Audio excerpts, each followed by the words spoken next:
The rain was coming down in sheets, cold enough to bite through a wool coat and settle in your marrow. Elias stood at the edge of the creek, his boots sinking into the black mud, staring at the skeleton of the old Blackwood mill. To the rest of the valley, it was a rotting corpse of hemlock and rusted iron, a jagged shadow that had been silent for 50 years. They called it a ghost. But Elias didn't see a ghost. He saw a sleeping heart. He could feel the pulse beneath the floorboards, a rhythmic thrum that whispered of a time when the land provided for its own. If you find value in these stories of the soil, subscribe to Beyond the Fields and help us keep these legacies alive. Elias touched a rusted gear, his fingers tracing the worn teeth. He knew the cost of silence. He knew that before the iron could scream again, he would have to endure the storm. The town of Oakhaven wasn't dying in a hurry. It was bleeding out slow, one season at a time. You could see it in the way the main street looked at noon, empty as a Sunday morning. The dust didn't just sit on the windows of the general store, it seemed to grow there, a gray shroud over the jars of penny candy and the faded advertisements for tobacco. For 100 years, this valley had been the breadbasket of the county, but the soil had turned sour, tired of being asked for more than it could give. The young people were the first to notice the change. They didn't see a future in the dirt anymore. They looked at their father's cracked hands and their mother's tired eyes and saw a life they didn't want to live. One by one, the buses took them away to the city, leaving behind a population of ghosts and stubborn old men who didn't know how to do anything but wait for a rain that never felt like enough. Elias was one of the stubborn ones. He lived on a patch of land that had been in his family since the first trees were cleared, a place where the fences were held together by habit and baling wire.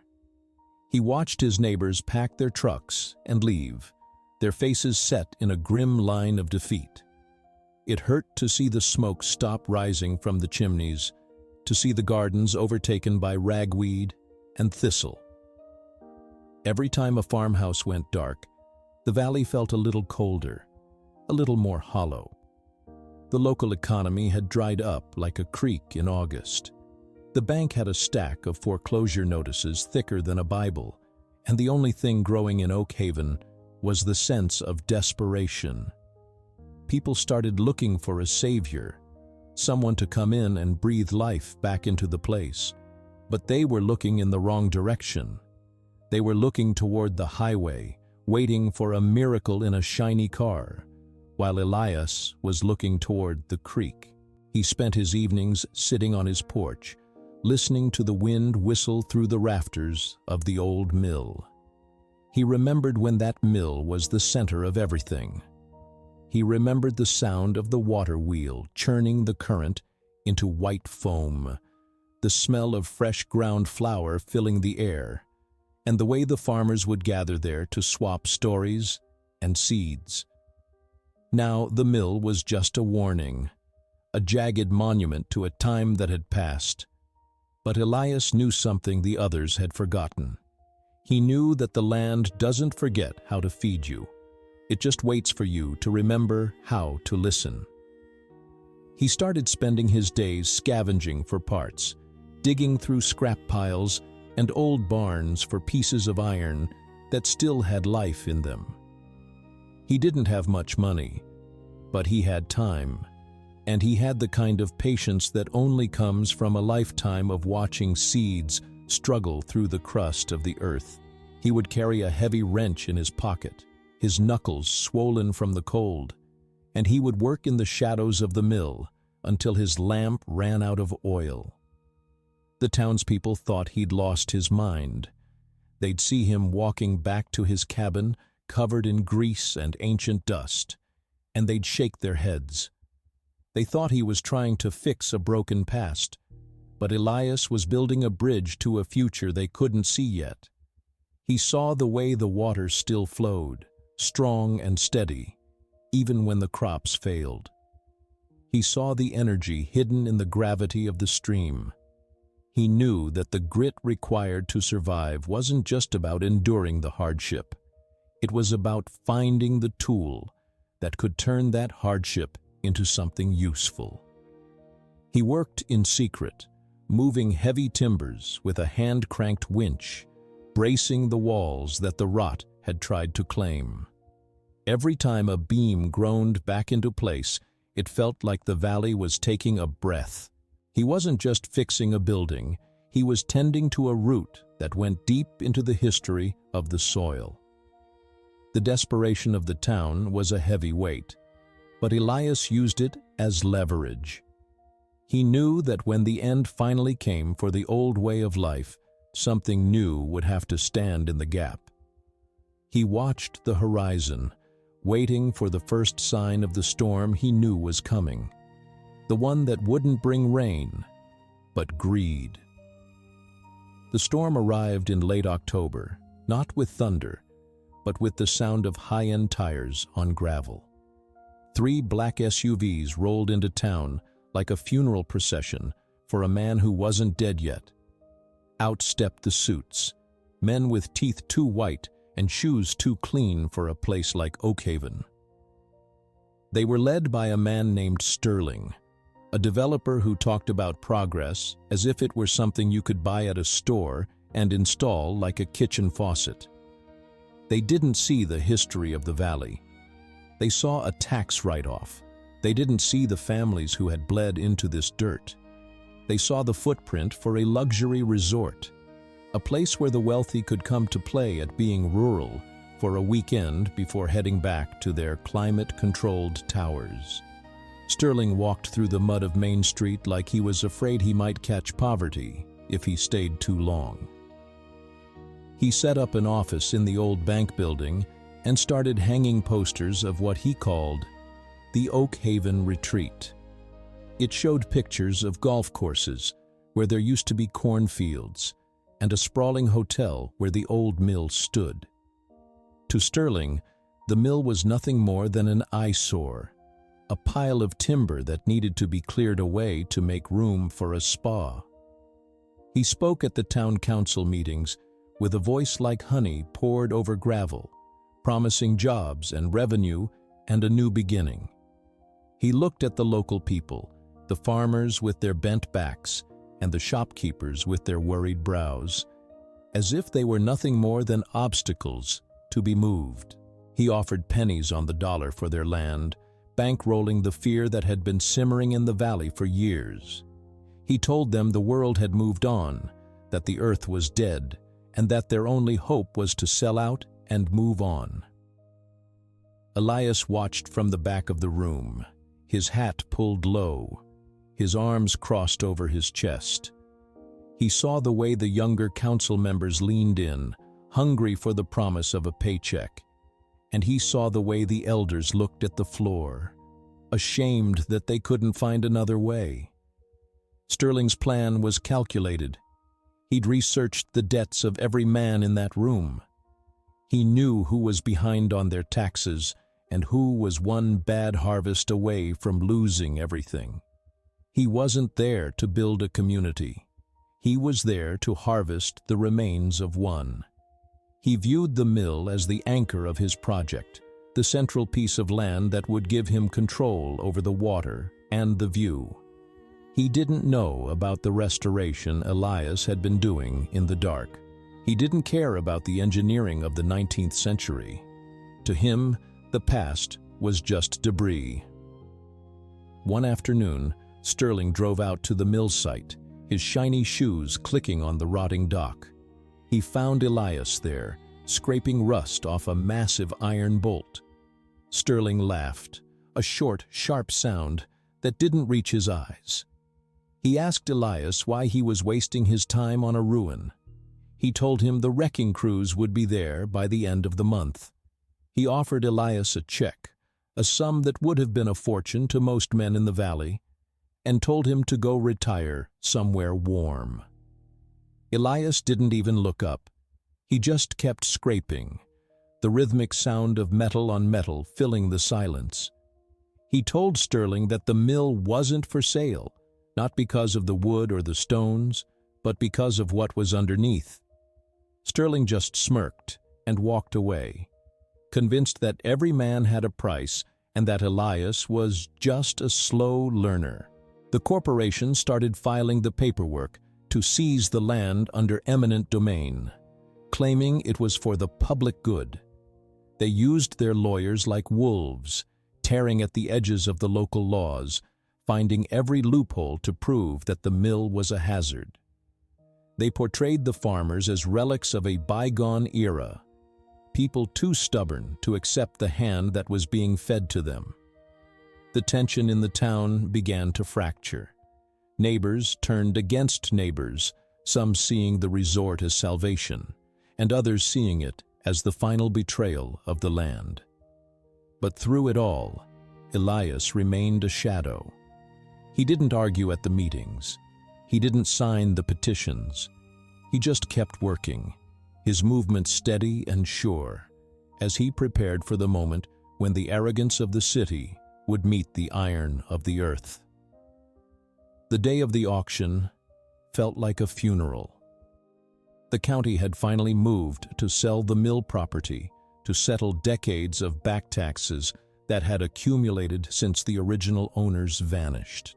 It was held on the steps of the courthouse, a cold wind whipping the corners of the legal notices pinned to the door. Half the town showed up, mostly to see the end of an era. Sterling and his team were there, looking like they already owned the place, standing in a tight circle with their expensive tablets and designer coats. They were whispering and laughing, treated the whole affair like a formality. When the auctioneers started the bidding, it was a joke. Sterling opened with a bid that was more than the entire town's annual budget. He looked around the crowd with a smirk, daring anyone to raise a hand.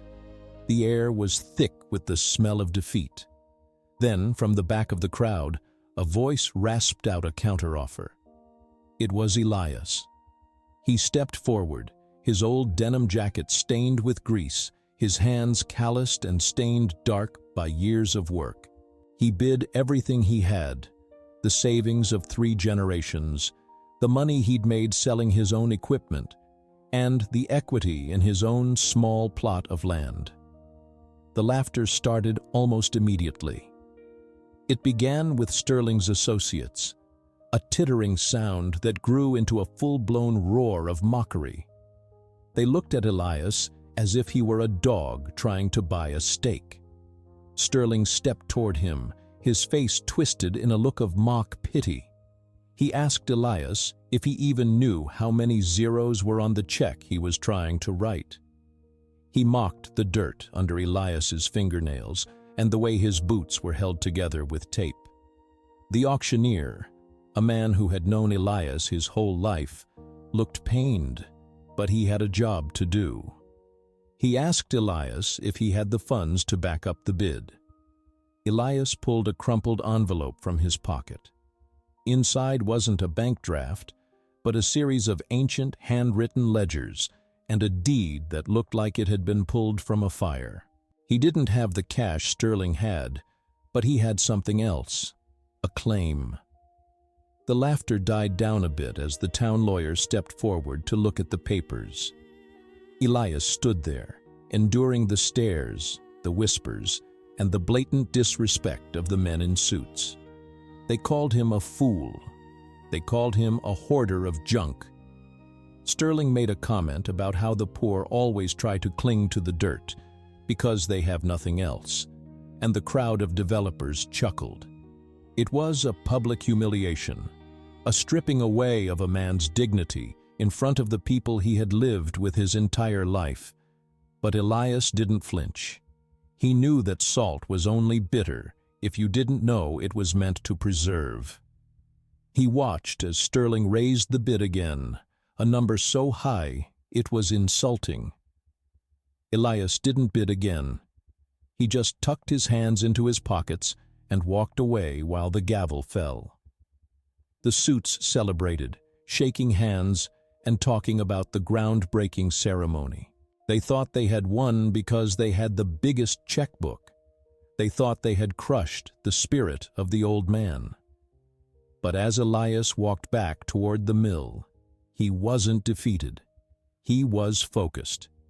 He had used the auction to confirm exactly what the developers intended to do, and he had seen the lack of due diligence in their eyes. They hadn't checked the records. They had only checked the price. They didn't understand that in a place like Oak Haven, the most valuable things aren't found in a bank vault, but in the fine print of a 100-year-old water right. The mockery of the wealthy had been a smokescreen. Elias had let them laugh so they wouldn't look too closely at what he had been doing in the mill's basement. He had spent the last year restoring the massive turbine, a masterpiece of 19th-century engineering that sat 30 feet below the waterline. He had cleaned every vane, greased every bearing, and realigned the shaft that connected the water's power to the gears above. While the suits were planning their resort, Elias had been turning the mill back into a power plant.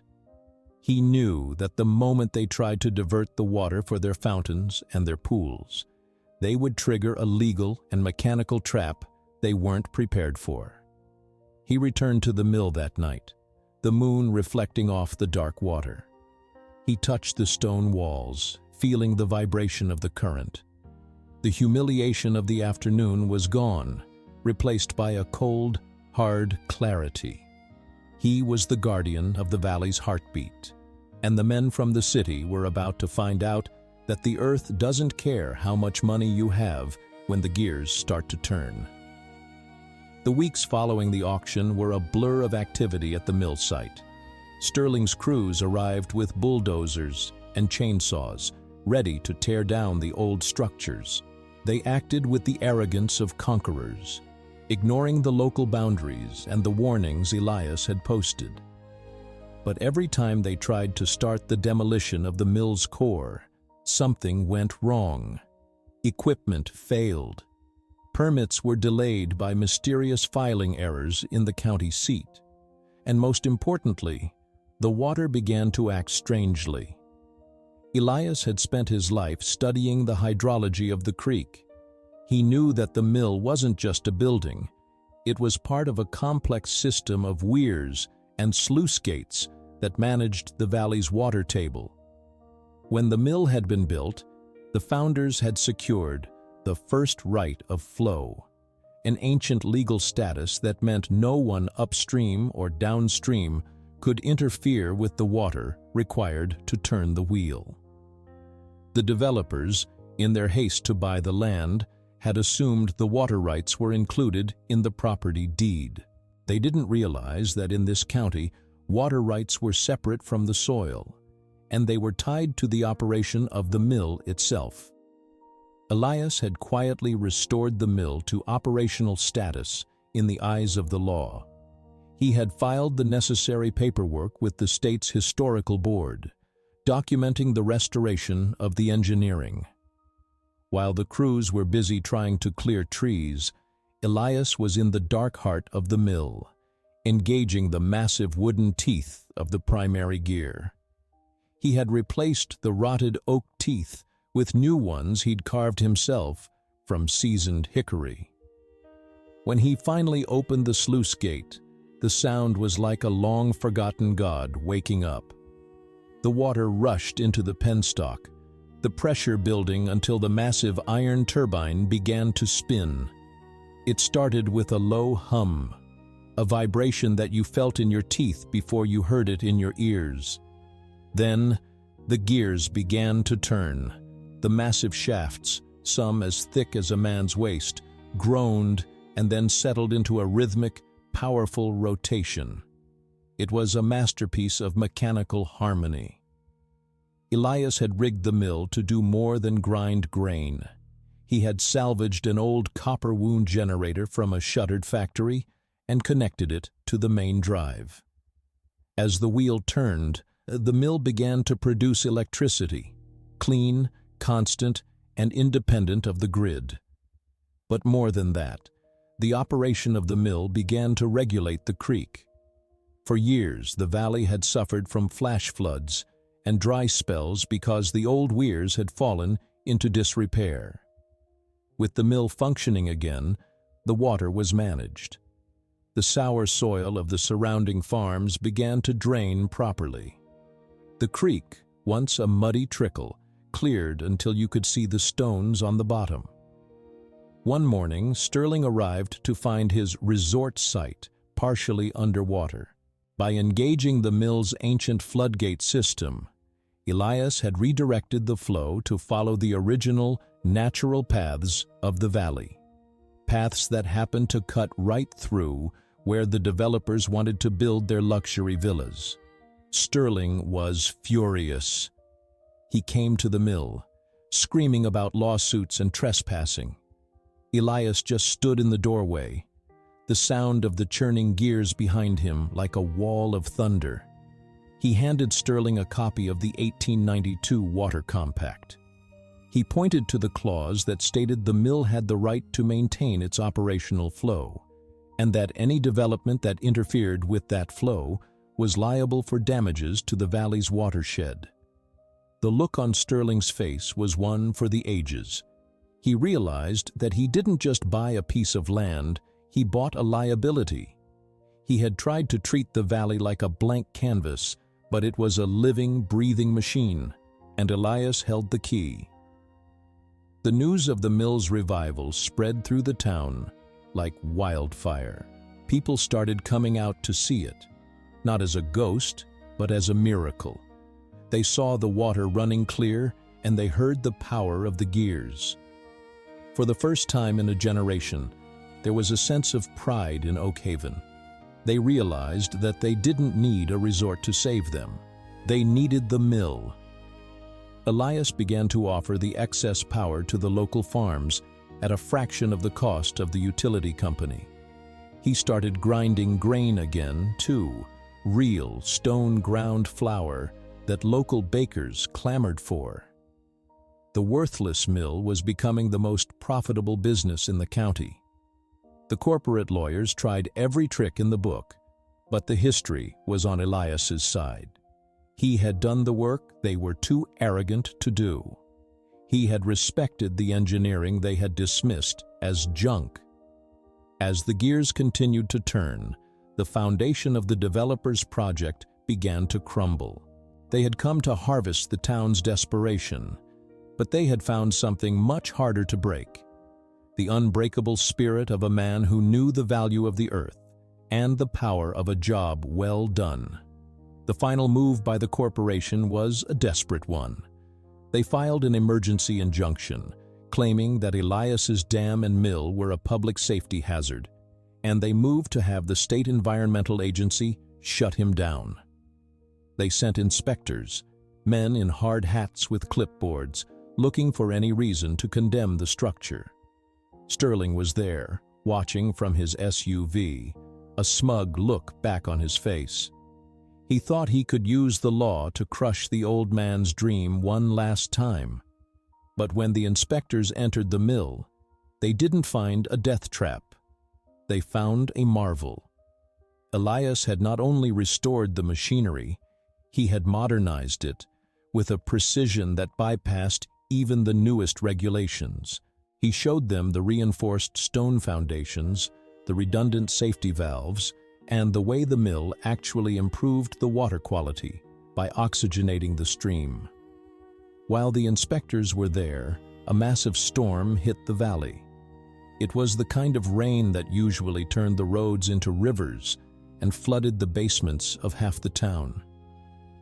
In the past, this would have been a disaster for Oak Haven.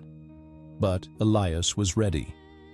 He moved to the control lever, his face set in a grim mask of concentration. He adjusted the flow, opening the bypass gates and engaging the heavy load of the generator. The mill roared. It took the full force of the flood and converted it into energy, stabilizing the creek and preventing the banks from bursting. The inspectors watched in awe as the mill handled the surge with ease. Meanwhile, the developer's construction site, the half-dug foundations for their resort, turned into a muddy lake. Their heavy machinery sank into the silt, and their temporary retaining walls collapsed under the pressure. The safe development was the one that was failing, while the rotting mill was the only thing keeping the town dry. The legal trap Sterling had tried to set snapped shut on himself. The state inspectors didn't condemn the mill. They issued a commendation. They noted that without the mill's operation, the town would have suffered millions in flood damage. The corporation was held liable for the environmental impact of their collapsed construction site, and their insurance company pulled out when they saw the scale of the negligence. The resort project was dead. Sterling tried to sell the land, but no one wanted it now. It was a swamp of his own making. In the end, the bank foreclosed on the corporation. The land was put back on the market, but this time the town council, backed by the revenue from the mill's power sales, bought it back. They didn't build a resort. They turned it into a community-owned farm and park, a place where the soil could finally rest and recover. The greedy were left with nothing but legal bills and a ruined reputation, exposed as the predators they were. Elias didn't celebrate with a party. He just went back to the mill, took off his grease-stained cap, and sat by the window, watching the rain fall.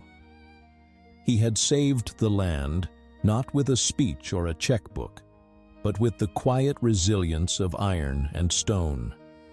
The arrogance of the city had been washed away, leaving behind the grit of the valley and the man who never gave up on its heartbeat. The mill doesn't scream anymore. It sings. It's a low, steady song that carries across the valley on the morning mist, a reminder that some things are too deep for greed to reach. Oak Haven is changing again, but this time the change is coming from the ground up. The young folks are starting to stay, learning the trade of the turbine and the secrets of the silt. They look at Elias not as a ghost, but as a map. They see that wealth isn't something you carry in a leather wallet. It's something you build into the foundations of your home. It's the quiet dignity of knowing that when the world tried to sell your soul, you stood your ground. Elias is older now, his hands more scarred, his back a little more bent, but he walks with the lightness of a man who has finished his work. He knows that the land is grateful. You can see it in the way the corn grows tall and the way the water runs clear. True legacy isn't written in ink. It's carved in hickory and forged in iron, surviving the storms and the suits alike. Out here, beyond the fields, the earth always remembers its own.